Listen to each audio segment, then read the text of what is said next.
Magandang araw po. Kayo po ba si Ma'am Jenny? Magandang araw din, Utoy. Oo, ako nga. Bakit mo ba natanong? Ikakasal po kasi ang kapatid ko. Narinig po namin sa mga naging kliyente nyo na kayo raw po ang pinakamagaling na bridal makeup artist dito. Ikaw nga lang po ang narinig namin gumagamit ng Yossi mismo sa makeup ng mga kliyente mo.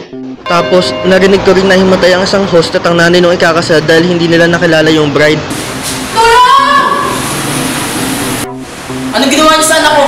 Anak ko ba yan? Hindi siya yan. Hindi pwede. Kung hindi mo siya anak, edi akin siya, anak ko siya. Tara na nga, Jennifer. At saka, isa pa po yung sinigawan niyo si Kapitan dahil sa tinatago nilang buntis ang anak nila. Ayaw mong itago ang tiyan niya. Dinagdagan ko naman ng bayad Ano ba problema mo? Kulang pa rin ng bayad? Sorry, Ma'am, pero ang bata kita yung buntis na. Bakit kailangan itago pa sa araw ng kasal niya? Nahihiya ka ba, ha? Kakasila ba ng imahe mo? Dami mo namang naririnig tungkol sa akin, Utoy. Magpapamakeup ba ang kapatid mo sa kasal niya? Kailan ba yan? Bale, sa July 13 po. Hep. Meron ka pa palang hindi naririnig tungkol sa akin. Ngayong Pasko, makikilala nyo na ang ageless talk of the town. Siya si Ma'am Jenny.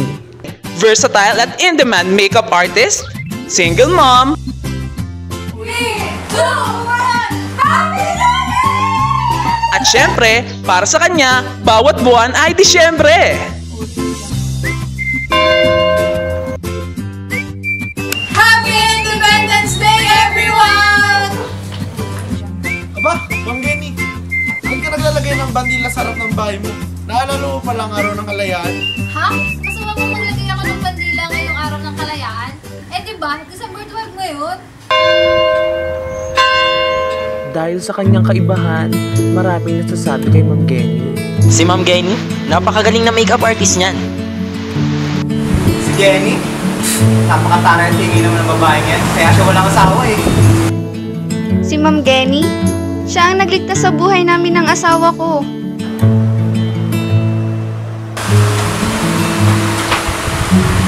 Iha, ano yan? Iha, paamante sa'yo, pero hindi pwede ito. Tignan mo mukha mo ng si Mamot. Ikakasal ka na si Bernes, Iha. Kailangan, masaya ka. Ano ba ang kinalulungkot mo? Ma'am, kinakabahan po kasi ako. Ganun po ba talaga yun?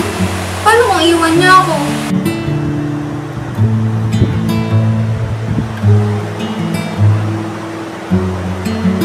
Paano kung mawala yung love niya sa akin? Yung love ko sa kanya?